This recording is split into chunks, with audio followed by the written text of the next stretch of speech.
to go with it. It's pretty cool how everybody, that you mentioned, we're all pretty tight, and we come from different backgrounds, but we share a very common, love of something, which is photography, videography, gear. We're all gear fanatics. We love our stuff. And I think that has been a really cool thing to kind of see over the years, as the friendships have developed at the shop, to see everybody just kind of come together, and, it's blossomed into something that's pretty cool over time. It's a community. It is. It's this larger community that I'm happy to be a part of. Likewise. I'm super happy to be part of it, and I'm glad Pro Camera, your shop served as a hub. I think that was like to me, that's what makes the shop so unique, is that you can go there. We always refer to it like Cheers, right? Like everybody knows your name, it's right? funny that you mentioned that. So that was kind of the model in my brain when, conceptually when I was developing the shop, like, okay, when I was coming up, things were a lot different. There wasn't a lot of sharing of knowledge. It was, I don't want to say it was shunned on, but it was somewhat shunned on. Because people, it was their trade secret often, and they didn't want to give that up. And I for myself, I was, my thinking was a little different. I thought, photography was such a beautiful thing that it needed to be shared. And, through sharing, the techniques and things like that are going to develop into something larger and better and more progressive. And that's what I feel we're seeing now. It's amazing the amount of people that are using photography and videography as a tool to express themselves and bring it to higher and higher levels all the time. Especially now with social media. Yeah, you see it. I mean, not that everybody's a photographer, but like you said, like it's given, so many people out there just a tool. It's a great vehicle. It's a great vehicle to see this happen, and I'm really happy that it is. And when Pro Camera Hawaii was a conceptual thing, I took two things. So Cheers was a big one. And when I was you really took that show. I really did. We joke around about it, but I don't know if that was really it was a legit thing. Okay. I mentioned it casually, but it really was, because it was kind of that feel that I wanted. And for me, I worked also, and there's two parts to this. When I was a younger man, I worked at also a baseball card shop. Okay. And I think you remember that growing up. Winner's choice. If you guys don't know, John and I grew up together. So although we didn't share photography as a passion, which was kind of odd, but we through other things that we did. Winner's choice, yes. For those who remember, shout out Shane Ferruta. YPO Gentry guys. YPO, the YPO guys. That really also was a basis for Pro Camera Hawaii, because I loved that ohanas and that feel, that just coming in and talking story, no pressure, just love of what you do, right? And for us, that's what we really wanted there. Or at least that's what I wanted when I was developing everything and conceptually thinking, okay, this is my plan, this is my business plan. Yes, we're going to make room for this and that and whatnot, and all those kind of things kind of came together. Nice. For that. And you opened shop in 2014, correct? Yep. And of course, Aya Shopping Center. Yep.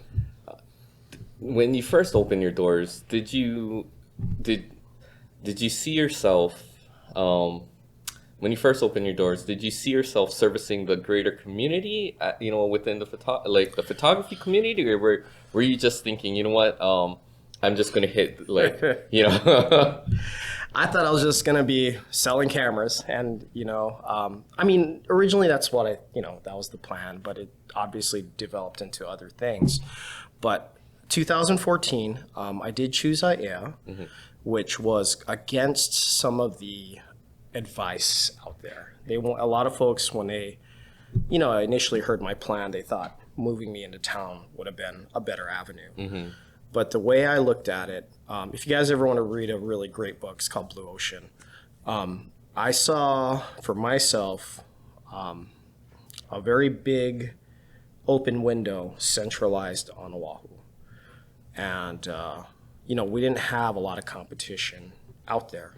We did big box stores, but I also looked at them as more of a, yes, they're competition, but they're also very good at being able to work with us if they don't have a product, and vice versa. Customers down. Exactly, that's awesome. Back and forth. And I kind of knew that was going to happen because I've seen it at other places happen like that. Honolulu, you know, we are still keeping that in mind. There's definitely some plans to look at that sooner than later. So, yeah, we'll see. I mean, that's all plans in the works as we go along. IAEA, though, was great. It is great. Nice centralized location. Yeah, very much so. Centralized. It was believe it or not, what I looked at when planning it out was I looked at a roadmap. And I looked downwards at the roadmap and I said, holy smoke, everything converges. Channels through funnels right through IAEA. Right? Everything funneled right through there. And I'm like, so north, west, east, and south all has its convergence points. And people are going to come through there. Right. And, you know, the challenges were, okay, well, will Honolulu folks go over Red Hill and come to us? And over the years, you know, initially it was a little rough until we got our name out. But then once people started figuring out that, you know, we carried a lot of products that used to be hard to get. We didn't have the funnels, you know, like how we do now to get a lot of these products. So I wanted to make sure that that was something that was going to be very readily available. I always felt like Honolulu or Hawaii as a whole was looked over. You know, we didn't get all the top products. We didn't have representation. We didn't have a lot of things. And one of the goals that I had was to try to, you know, fix that. Right. At least try, you know, at least do something to get these products. And, you know, I was very stoked that we were able to develop a lot of relationships with companies and form really strong relationships and great dealerships. And, you know, now we're at the highest level at a lot of these dealerships. A lot of them work on tiers, and we're able to really, you know, put ourselves in there and get cool things, and you know, bring in product and try to be consistent with product coming in and all those things. If you had to say, how many major brands do you guys carry in the shop right now? Ooh, a lot. I mean, we got a lot. We're a small shop. Well over 50. Yeah, well over that. I mean, we've, you know, over the 9 years, we've definitely brought in a bunch of trial and error. A lot of companies that have worked for us, a lot of that haven't, you know, and we've stuck with the ones that we feel that work best with how we're operating and our customers' wants and needs. The demographic here, like Hawaii, like what, you know, as far as, let's just start, you know, like camera bodies in general, cameras and lenses, like what is the demographic here looking for? Like, is it just your point and shoot? Is it your pro consumer body? Is it a GFX medium format? Like what are they looking for? Like, what would you say is the most? Wow, that's hard because we're seeing the interest shift all the time. Right now, the big thing that wasn't so big, say, you know, 3 years ago is high-end point and shoots, like your X100Vs, your, you know, Ricoh GR3s, your G7X Canons, your, you know. What do you think? What shift? RX100s. What do you think is making it so popular nowadays? I think a lot of them. Well, one for the Ricos and the X100s, you have a large sensor and a small body. So right now, that, you know, it's pretty cool to have something that you can really kind of just tuck away and then have a lot of power in your hands to be able to have the flexibility of what you want to do. So, you know, that has really come to be as one of the big pushers for 2022 to 2023. The G7X from Canon, which is a point and shoot, 1-inch sensor, really good at vlogging. Same with the RX100 from Sony. You know, we were getting a lot more things that people could take on the run that are becoming a lot more video centric in their usage. Although the X100 and Ricoh are not really video centric cameras, they have video capabilities, but like the G7X and the RX are a little more. And do you notice that as well, like with everybody doing more vlogging and video crossing over, I mean, photography or photo cameras crossing over and being more hybrid Hybrid. with, video cameras, do you notice more of that demand as well? Like, I need a Yeah. mic, I need Yeah. I need a selfie stick, There's definitely a shift from, I don't want to say it's not away from photography because that's not true, but there are more people, I would say, taking interest in video capability because of social media. So, you still have your people who love photography and they're going to be hardcore into photography forever. And I get that because I'm one of them. I will love photography for the rest of my life. But we do see that there is a huge demographic now that is shifting over to videos, more video-centric things. And because of the ability to do video, readily at the hands, you have these wonderful machines that can do that.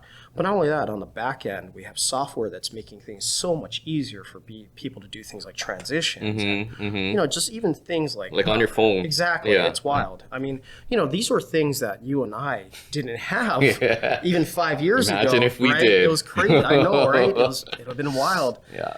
We didn't have these kind of tools growing up, so I'm a little envious for all these younger folks that have all these incredible, just things at their fingertips. Just to capture a moment, edit it, and just Like show it that. off. Like, Yeah. I mean, it's like that now. It's wild. So we're seeing definitely there's a shift again, and yes, like more accessories. You got, not only are you looking at video, but your audio. People want to upgrade their audio capabilities with mics, be it lavaliers or whatever it is. Yeah, all kinds of fun stuff. We're seeing little doodad tools that we never thought would be useful, but now we're like, holy smoke, that's amazing. Like a pop-up flash diffuser. Yes. Okay, that's an inside joke for those. That's a long Some work story. and some don't, Some right? do. Yeah, you're like anything in business. You're gonna do a lot of trial and error and a lot of failures, and I mean that's just how small business goes. It is. As a, from, one business owner to the other, like, I think you hit it right on the nose. It's a lot of trial and error. Oh, yes, it is. For me, nobody told me, like, taxes were going to be There's such no a crazy book on thing. this. There's no one forewarns you not. on this stuff. No one tells you, like, man, you're gonna have to be like a manager of people. Like me coming into it, I was thinking, oh, I'm just gonna be selling cameras all day, right? Okay, cool. There's so much more to becoming a business owner. Not only do you have to be passionate about whatever you're doing, be it cameras, be it leatherworking, be it whatever it is, but once you start to grow that business, what you're going to find is that you also need to develop into a business person, which is totally opposite of your passion, right? So now you've got to become a business person. You got to think in business acumen. You got to think in, just everything as far as like you said, taxes and accounting and resource management and just everything on the line. So I think for a lot of folks that are looking to get into business, it's great to be passionate. If you're an amazing chef, that's wonderful. But you also got to pay attention to the two aspects is one, the business side, but also the people side. Being able to develop the business with the right set of people involved. And that's huge. Yeah. Huge. I think that, really that's what also separates, I feel separates, you folks from other shops, that I've been to in the past. They've closed down. And I think that a real big reason is because of the people that you have, yourself included. But when we go in there, there's knowledgeable people. Yeah. They're friendly. We have Matt. Matt. You have Matt. And he's your right hand and, a lot more. So I think with that, you really do set yourself apart from others. Hearing you talk about business and becoming being a business owner, how do you think you manage, for me, like, I don't think I figured it out yet, but how do you think you manage I know you have two wonderful kids, so do I. Yeah. How do you manage your personal life? It's being funny. A business owner and trying to manage the shop as well. Little backstory on that. So I was a single parent for a very long time, and that's actually how Pro Camera Hawaii came to be. So it was out of, I don't want to say it wasn't necessity, but it was I wanted to shape the conditions of my life moving forward in the way that I wanted to, and still be able to take care, because at the time my kids were 2 and 4 years old. When you opened the shop? Yeah. Okay. So I wanted to be able to kind of, guide myself and my kids in the direction. And, working a traditional job for myself would have been really tough because I don't have a lot of family. So I didn't really have anybody to care. So this, I don't want to say this was an all or nothing, but it was kind of Opening an all up, no, yeah, going into it was business very for much yourself, an it is all or nothing. Yeah. And You know, for the first years, and I'm sure you can attest to this, it is backbreaking. You are working, 14 plus hours a day, but trying to balance things at the same time. bringing them to the shop, exactly. saying that this is family time while they sit over there Exactly. and you're still doing work, I mean, I was, doing all of that, and it was intense. It was painful at times, but it was also very rewarding, and it did allow me to kind of shape my life into what I wanted it to be. So I'm lucky because there's a lot of stories out there who are the same as mine, who unfortunately weren't as fortunate. So I'm very lucky in that sense. Do you have any lines that you go by when you think about, like work hard, play hard, or for me that's it. I go by that, work hard, play hard. People go like, oh, why can you take off on the weekends, or how are you even here? Don't you own the business? You know what I do, but at this nobody sees that grind at 11, 12 o'clock. I think for me, that's one of the chief complaints I get at the shop is, why aren't you at the shop 24/7? And I'm like, I do. Well, it's not just having a life beyond the shop, which, obviously we have to have. But what a lot of folks don't see is us as business owners, there's a lot of back end work that we have to get done, but we can't do it while we're there because, like our accounts are in New York, so there's a 6-hour time difference. So we're going to have to, change our wake up times. So Getting up at 6 a.m. to talk to them at lunch. Exactly. Right? So those kind of things, or just having to do the little accounting things, or just running around buying toilet paper, because no one does that for you as a small business owner. You're it. Yeah. You're it. That's it. So a lot of times that's usually the chief complaint is like, where are you? And I'm like, I'm working, but it's not the work you think I'm doing. I get it. You and I are both the faces of our companies, and a lot of small business owners, that's part of our charm, right? Is that we're people, you're not just buying from the business, you're buying from the person. And we're so fortunate that, we have been able to develop wonderful relationships with people and met so many wonderful people along the way to really believe in what we're doing. So I love that aspect of it. I think that's one of the most rewarding things about, growing my business is meeting everybody that I've met along the way, good and bad. Yeah, it's all a learning experience. There's a lot of learning experience.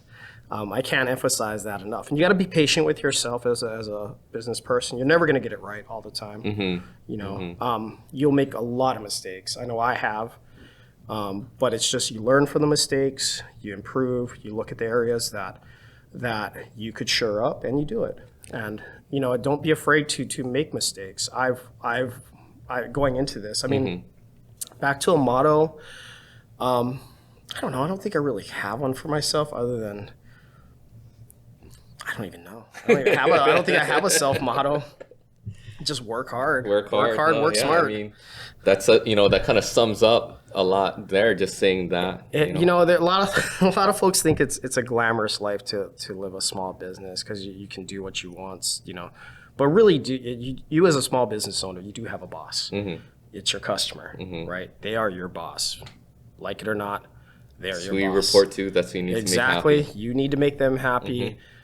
You need to do the research. You need to have forethought into everything or anticipate their needs and work with it to get them, be as diligent and as quick about it to their expectation. And that can be challenging. But, as business owners, I think that's so important that we really, really, really look at that and focus on it. Because I know for myself, that's always my train of thought. Like, okay, I know I've got this person needs this. Let's get this. The succession. Let's get it done. And that's like the constant panic all the time, just getting work done. Yeah. So as a business owner, like we talked about foresight. Yeah. 2014, did you see yourself here where you are now at, where the shop is? Did you imagine it bigger? Did you imagine it smaller? Where did you? I'm glad I survived, to be honest. You made it through a pandemic. I man. made it through a pandemic. I mean, 2014, obviously you have these ideas of grandeur. And I don't think that I'm far off from where I really wanted to be.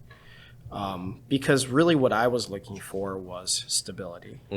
Having a business that was going to be very stable and growth oriented, but not having to drive myself insane doing it. Because obviously we are always going to be looking to get bigger and better and stronger. But I feel like there sometimes if you want that part of your life to be crazy and where you are expanding and scaling at a phenomenal rate, that's awesome. That's great. I'm at a point where I'm not comfortable. I still want to grow bigger, but I'm not thinking I'm going to have like 50 shops across the country kind of thing. Right. Trying to take As over to say, the all world. relative. You don't want to bite off too much more than you can I think you chew. figure that out as you go along, kind of where you want to be, how you want to position yourself in the market, really who is going to be your target market, your target area, things like that. And you just develop that and hone it in and make it better and better experience for your customer. Nice. So I think we all know that Amazon bought up some property over at Sand Island. Sure. I think it's going to be a distribution hub, to make things more accessible to, of course, the surrounding area, not just Hawaii, but surrounding states and shipping points.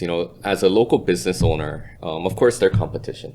Yes. How do you look at that, and what, it doesn't have to be a black and white plan, but like when you look at that, what are your thoughts and what do you think you need to do, or what are you going to do? What's the game plan to, still compete in that market? I think for us, we're going to have to focus and really hone in on our differentiation. What is making us unique, our customer service experience. We're going to have to really assess. I know it's a few years off, but we're in the process of assessing that right now. We're going to look at all the different things that make us us. We're going to look at examples of how folks are doing it on the mainland who are dealing with the same, challenges and we're going to hone it in. We're going to work a plan together and really, see if we can make it work. It is obviously a large challenge. There's no running around that. But I believe we can do it. I feel like we've carved out something for ourselves here that people really, really have responded well to. But we'll roll as we go. We have our plans in place. We can only do so much until it actually is here. Right. And, we will have plans to respond appropriately. And hopefully that should all pan out. I don't think anything beats going to a store, picking up the product and actually using it and being able to make a decision from there on a purchase. And I think to me, that's always going to be a one-up over online shopping. Yeah. Especially photography, cameras in general, they come in different sizes, different shapes, different weights. I don't know if I'm saying this right, but the ergonomics of the whole body itself need to fit. And ergonomics, yeah. So as you're shopping online, nothing's going to tell you that. It's funny you mention that. For us, we see often people will come into the shop thinking they want a certain line, a certain brand, a certain this, a certain that. And one thing that I'm so fortunate about is that we have a staff that is well diverse in all their usages of different cameras. Bottom line is all these systems that are out there are capable. They're all extremely capable. It's not a matter of far superiority of one over the other. They're all in the end, it's all the person, right? What it comes down to a lot of times is we look at the back end of things, like, do the lenses that are out there support what your overall needs are? Are the ergonomics really what you want? I mean, you have cameras that are very tactile, like Fujifilm, right? And then you have some that are just technological wizards at what they do, and you have some that are, I mean, bigger, some that are smaller, some are this, some are that. And, what we find is our customer base really appreciates coming in and being able not just to feel in touch, but also to talk a lot about what they want. Mm-hmm. And, we really want to focus on that. Okay, based on what your idea is, these are your options that, we think might work well here.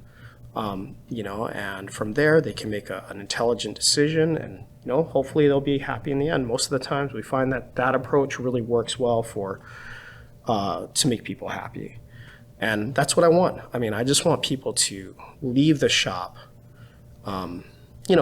being stoked, being happy, with a smile on their face, feeling like they left with more than they came in. Right. Be it knowledge, be it just happiness, be it whatever it is. Product, great, awesome. But yeah, I mean, that's kind of how we're operating there. Nice. Straying away from just the camera shop in general, or the studio, as a business owner, what recommendations or what suggestions would you have for anyone who's looking to start their business, whether it's a studio, camera shop, or if they just want to just owning their own business, from one small business owner to another? What would you recommend? I think, once again, passion for whatever you do is, if you're looking at longevity of this, it is an absolute must, but it's just part of it. Mm-hmm. I think you really need to have a strong business plan. You need to look at things like your SWOT analysis. You need to look at, what your competition is doing.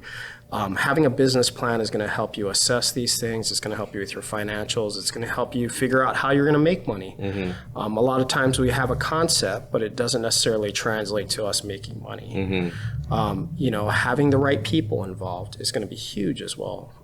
Having the right tax person involved, having the right insurance people. It just, and don't be afraid to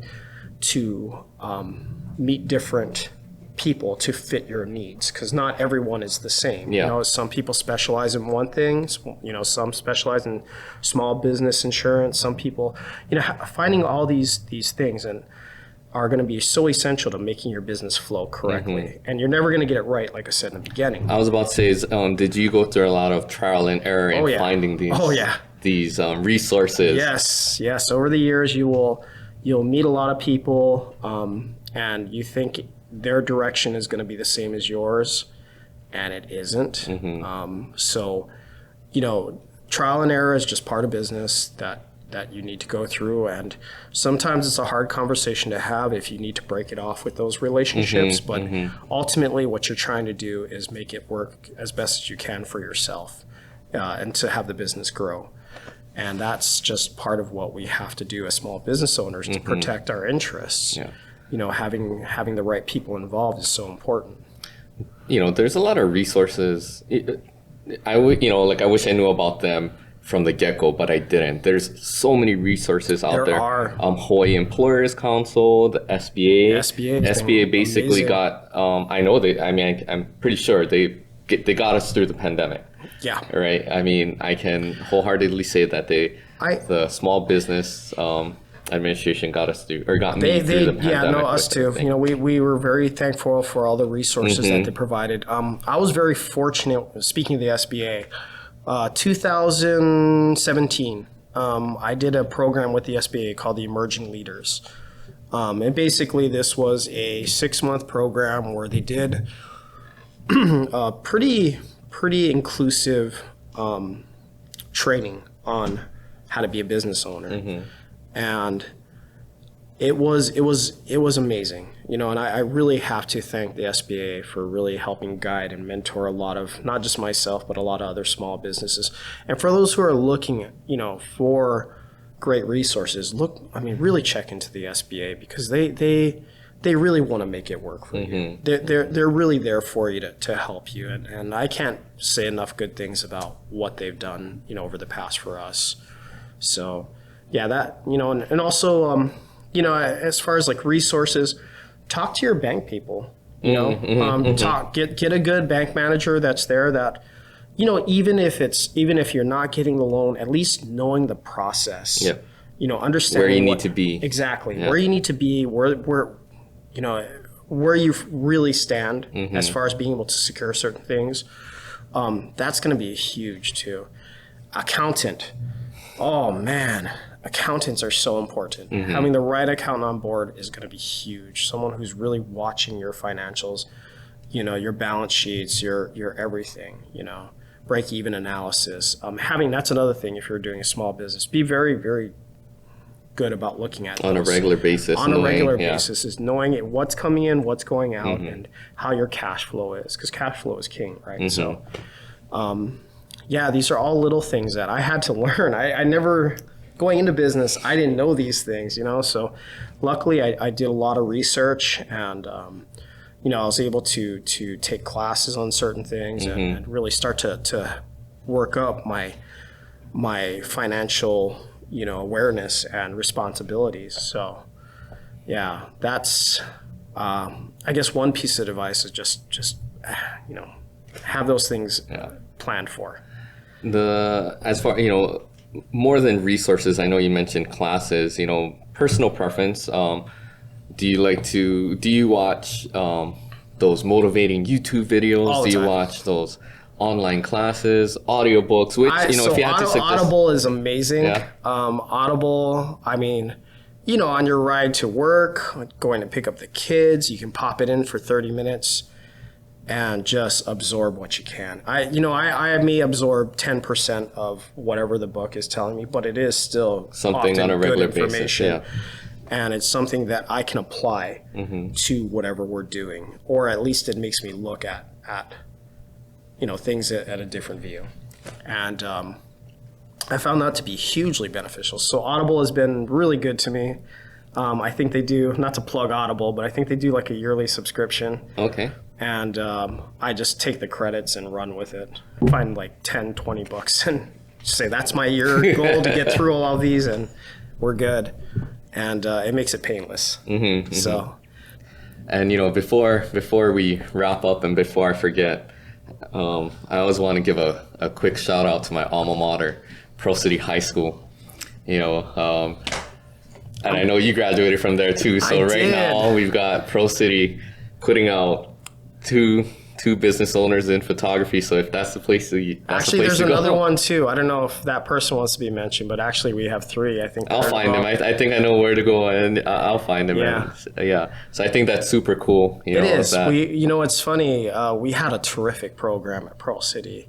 Mr. Abe. Yeah, Mr. Abe. Exactly. So we had a terrific program, and it's funny how that spawned a bunch of different, you know, businesses because of it, you know, rooted back to that. I don't want to date how old I am, but that was a long time ago. So, but I've been doing this, you know, I've been into photography for, so many years at this point. Like it's amazing how time is flying. I'm sure you think the same thing. Like, we're just like, holy smoke. Out of high school, is that what you know you wanted to do? Yeah. All right. No. Matter of fact, out of college, my background's exercise physiology. Pro wrestler. So I was my background. Sorry, what was it? Exercise physiology. That was my background. I was a personal trainer for many. I know it doesn't look it, but for, you know, out of college, I did that, and that did not develop. You know, this didn't translate. It didn't. My degree did not translate into what we're doing. Although maybe I shouldn't say that. We did. You know, I learned interpersonal skills through that, talking to which customers, is huge. Really, you know, so in my younger days too, I was also a waiter, and I was shocked at how much that translated to being comfortable talking to people. Making you the person you are now.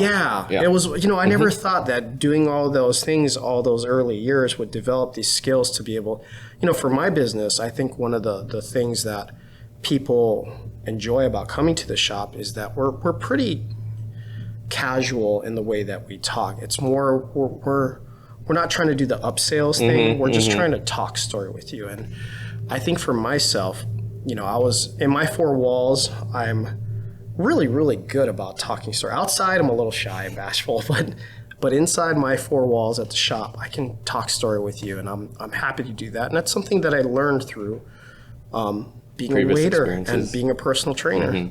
So I would never discount all these learning experiences that I've done in the past. not all of them have been optimal, but they've taught me something as I've gone along. What do you think was one of the bigger hardships that you went through to get, whether it's while you were a waiter, just a kid over at Winner's Choice, any stories, that you could share with us that kind of got Tony to this point with Program Hoy where it is now? I think being a waiter, you have to learn to have tough skin. You just got to have that, okay, situationally, this is not cool, this is not good. Be it that there's a bad experience happening at that time. How can I make it better? And also learning to, I don't want to say forget about it, but move forward, and learn from it, but move forward at the same time. Being a waiter, and all the waiters out there, I love you guys. Your job is so incredibly tough. You don't have holidays. You're constantly having to be nice, even on your bad days. That's just something, that's a skill. That's a skill to have. That's incredibly, not everybody can do it. I've seen it. I've seen not everybody can do it. So I think that's really cool. That's, stories, I've, just working in the business of customer service and retail, or interpersonal kind of relationships, you learn a lot there as far as being able to decipher information that's being told to you, reading situational awareness things that are going on, and moving forward in the best way that you can. And I think that's what I learned. Yeah. Yeah, definitely. In retail, we're both in retail. Really, customers are ours, right? Customers come first, customers are ours, right? And I think, like you mentioned, growing that thick skin in order to move forward. Looking at the big picture always, right? Yeah, exactly. And that's, I think, for small businesses. Pick your fights. Yeah, you gotta choose your fights. Yeah. Pick your fights, know when to concede, know when it is time to move forward from certain things. You've got to make sometimes really hard choices as a business owner. You got to make sacrifices. You can't go to the dinners that you want to. You can't go to the football game. You can't, sometimes you can't even go your kids' sports games. Yeah, I mean, I've been very fortunate for the most part to make most of them. But, there's once in a great while that there's just, you can't find someone to work for you, or there's just something like I had to, for the first time, I missed a soccer game because I actually had to go on a trip, which was a horrible trip because I got sick in Vegas, of all places. You were with Matt? I was with Matt. Day one, I got sick. Matt got sick. He got sick too. Yeah, it wasn't COVID, but it was a flu. But that just was not fun. We were at the CES show, and nothing worked out the way we wanted it to. I'm really excited to see the prospect of videography and photography in the next 5 years. I think we are right now we're on the cusp of change with mirrorless coming to be. Also with film coming back, it's kind of interesting. Who knows in 5 years what's going to happen? I mean, there's so many, things that we thought impossible 2 or 3 years ago, are now here, in our presence. 8 years ago, who would have thought we would have had a 100 megapixel camera, right, sitting in front of us, medium format, that's affordable, accessible and affordable for a lot of people. That's just something that we never thought we would see, but it's here, and and the technology just keeps pushing. We have APS-C sensors now that are doing 40 megapixels. And I know there's going to be an argument of how important are megapixels and this and that, but it's just the fact that the technology is advancing in that way. So exciting times. It really is exciting times, and hopefully we'll always be on that forefront of being able to provide these things for people, be it through experience, through our rental program, through whatever it is. That's the hopes right now. Nice. All right, man. I'm looking forward to everything that that's coming up for I you am guys, too. man. It's exciting. I love going to the shop, and I love John, we love you hanging out coming, there, man. John and I have been friends for a very long time. We have talked shop. I mean, for hours upon days, and I think John's one of the only guys that knows how crazy life can be as a small business owner. So we relate in that way often. And I think that's another, I know we're wrapping up, but I think that's another good, thing to have too as a small business owner is to have it might sound like bad, but it's not, but just to have a support group, just to have, someone that you can lean on and call and say, hey, this is going on, or this is how my day went. You had any of these experiences? And just kind of shoot off ideas on how did you handle it? Where can we go? Is this right? I think having that support within each other or within a group, I think is really beneficial. Absolutely. Yeah. I mean, it's something that, I know you and I will shoot ideas off of each other often, and we'll, be like, holy smoke, this just happened. Have you ever experienced anything like this? Where do we go from here kind of thing?